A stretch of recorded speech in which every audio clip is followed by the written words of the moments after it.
JPSC PT result आने के बाद 3 बड़ी चुनौती भी सामने आ गई है। पहला सवाल कि क्या यह रिजल्ट इनवैलिड है।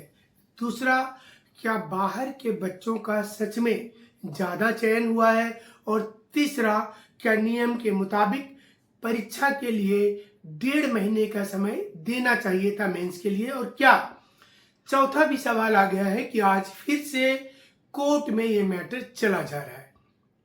आपको पता होगा कि जेपीएससी का विवाद तो रहा ही है, बिना कट ऑफ दिए हुए रिजल्ट जारी किया गया।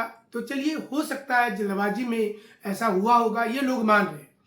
सवाल ये उठ रहा है कि मेंबर में 50% मेंबर का साइन होना जरूरी था, लेकिन 3 मेंबर भी साइन नहीं किए हैं। 3 के 3 मेंबर ने साइन नहीं किया।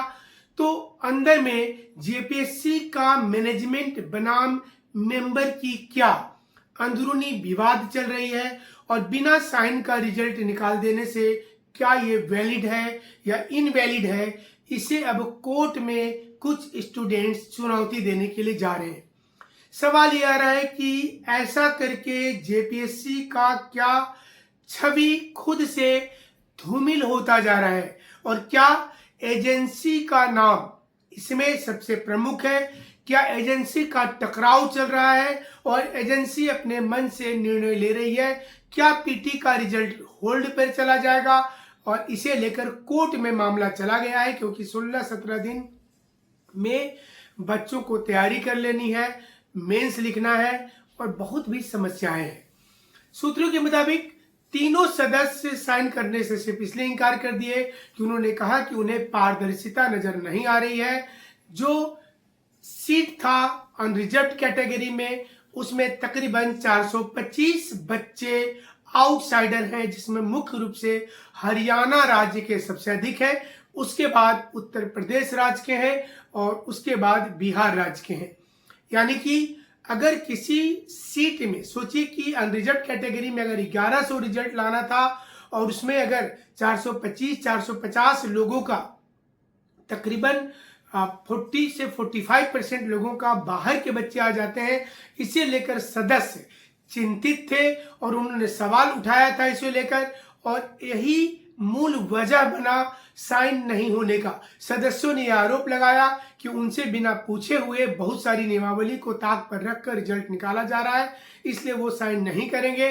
लेकिन जेपीएससी ने जैसे ही साइन बिना किया हुआ चिट्ठी जारी कर दिया, रिजल्ट जारी कर दिया, 1104 के जो 103 सीट था उसमें 2204 लोगों का रिजल्ट लाया गया।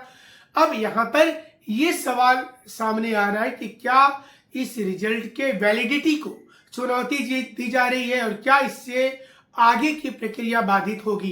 क्या अंदर में हुआ है, ये एक बड़ा सवाल उठ रहा है। देखिए, कोई एग्जाम में अगर एक मेंबर साइन नहीं करे तो बात समझ में आती है कि वो बीमार होंगे या उनका कुछ प्रॉब्लम होगा, बट अगर 3 मेंबर साइन नहीं करता है तो प्रतिशत के अनुसार यह रिजल्ट को इनवैलिड मान लिया जाएगा, और यही मूल वजह है कि अब ये मामला फिर से एक बार कोर्ट में जा रहा है। वहीं कई क्वेश्चंस को लेकर के लोग जा रहे हैं। बिना कटअप का रिजल्ट लाया गया, पिछली बार तो कटअप दिया था, उसके पिछले साल भी कटअप दिया था।